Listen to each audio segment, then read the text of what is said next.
हुकूमत ने अवाम का जीना मुश्किल कर दिया और इमरान खान ने हुकूमत की नाअहलियों पर खुलकर तनकीद की है।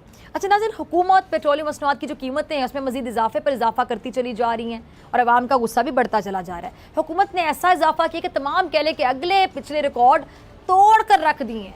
एक हफ्ते के दौरान पेट्रोल की कीमत में 60 रुपये इजाफा कर दिया। कल शहबाज शरीफ एंड कंपनी ने अवाम के दिलों पर बाकायदा छुरियाँ चलाईं।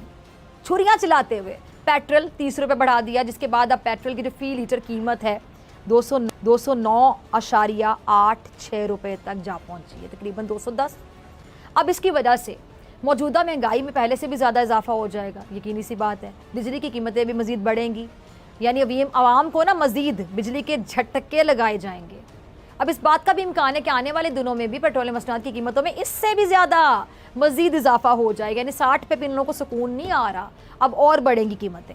महंगाई का जो समंदर है वो आवाम को बहा कर ले जाएगा, जिसकी वजह से गुर्बत में या जाहिर सी बात है कि पहले से भी ज़्यादा और पता नहीं कितना ज़्यादा इजाफा होगा।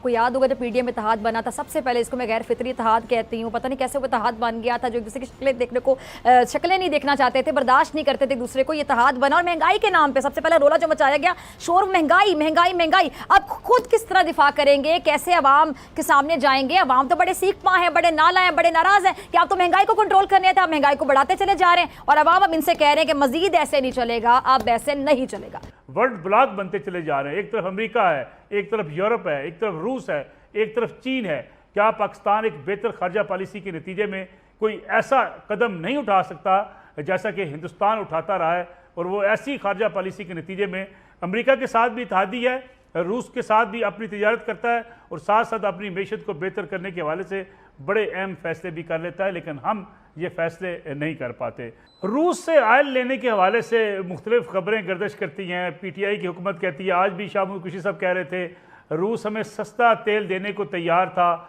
हम नहीं ले पा रहे। दूसरी तरफ ये कहा जाता है कि हमारी एक्सपोर्ट जो है वो यूरोपीय यूनियन अमेरिका के साथ जो है वो मुतासर हो सकती है अगर हम रूस से आयल लेते हैं। डॉक्टर साहब, कोई ऐसा हम बैलेंस नहीं बना सकते कि हम एक्सपोर्ट भी हमारी मुतासर ना हो, रूस से हम तेल भी ले लें? क्या ऐसा मुमकिन है? हिंदुस्तान ले रहा है, हिंदुस्तान तो इतना ज्यादा ले रहा है कि आप तसव्वुर नहीं कर सकते। और इस रशियन एंड यूक्रेन वॉर का सबसे बड़ा जो बेनिफिशियरी है वो हिंदुस्तान है।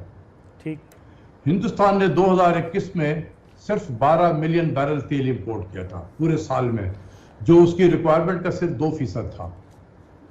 आज हिंदुस्तान जब से ये जंग शुरू हुई है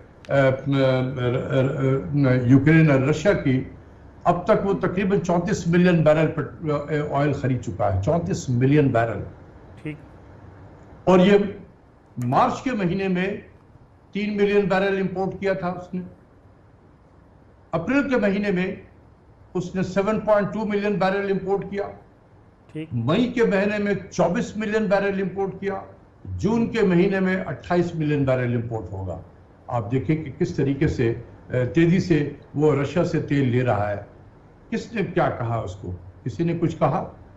अभी मोदी साहब की मुलाकात जो बाइडेन साहब से एक इंटरनेशनल फोरम पे जो इंडो पैसिफिक इकोनॉमिक फोरम था, वहां मुलाकात हुई।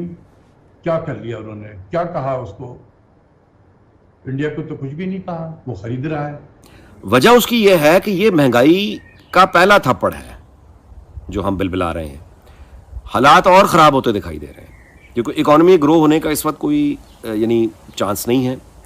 बिजली मौजूद है लेकिन पेमेंट करने के लिए डॉलर नहीं है, जो तेल से चलता है वो डॉलर ही नहीं है, तो 10-10 घंटे की लोड शेडिंग इसलिए है। तो अब इन चीज़ों के साथ आपने नई इंडस्ट्री क्या लगानी? तो नई इंडस्ट्री लगनी नहीं है, इकॉनमी का कोई बढ़ता हुआ फिलहाल नज़र नहीं आ रहा। चीज़ों की जो प्राइस है वो उन्होंने मुझे कैलकुलेशन मतलब बताई कि अगर फलां चीज़ इस तरह ना हुई, फलां चीज़ यूक्रेन रूस मतलब वो लंबी वो कंक्लूजन बहरहाल उन्होंने ये मुझे बताया कि ये अगर चीज़ें ठीक ना हुई और इसको अरेस्ट ना किया गया बेचैनी को और चीज़ों को, कुछ ग्लोबली कुछ इंटरनली, तो उसका नतीजा ये होगा कि ये 1 से 1.5 साल तक ये जो डीजल है ये 460 रुपये पर जा सकता है पर लीटर। यानी डीजल 460 रुपये पर लीटर जा सकता है, पेट्रोल 450-450 पे जा सकता है। तो अगर ये चला गया मतलब उसको रोकना है ना कि यहाँ तक ना जाए, उसको रोकने के लिए जो मेजर्स हैं वो बड़े सख्त होंगे क्योंकि या तो आपकी इकोनॉमी ग्रो कर रही होती, इंडस्ट्री चल रही होती, वो है नहीं, महंगाई जो है वो बढ़ती चली जाएगी, तो फिर तो सिविल वॉर है ना, लोग क्राइम बढ़ेगा, इससे जाहिर है डायरेक्ट लिंक्ड है। भूखे लोग निकलेंगे, क्या करते हैं फिर वो।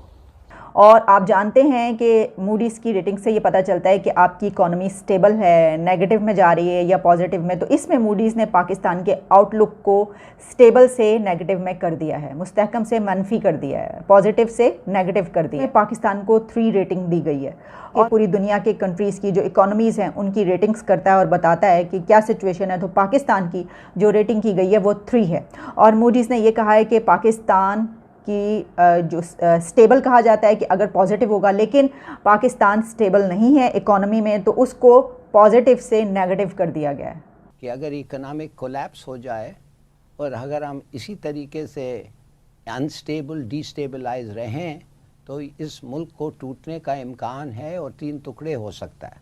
मैं कहता हूँ 3 नहीं 4 टुकड़े हो सकता है। अमेरिका का प्लान ये है और कर्नल पीटर्स ने आके टेलीविज़न में भी बताया है 5-7 साल पहले, और मैं हर वक्त कहता हूँ कि इनका प्लान ये है कि इस न्यूक्लियर पावर को डिस्टेबलाइज करें और इसके न्यूक्लियर एसेट्स को पैसे दे के निकाल दें, जैसे उसने कहा यूक्रेन, जैसे कजाकिस्तान, जैसे दूसरे सोवियत रिपब्लिक्स थे जिनको कहा गया ये लो पैसे और अपने हथियार दे दो। एक दफ़े जब उनके हथियार चले जाते हैं तो फिर हम शिकार बन जाते हैं, कोई भी बड़ा मुल्क हो जिसके पास हमारे से ज़्यादा ताकत हो।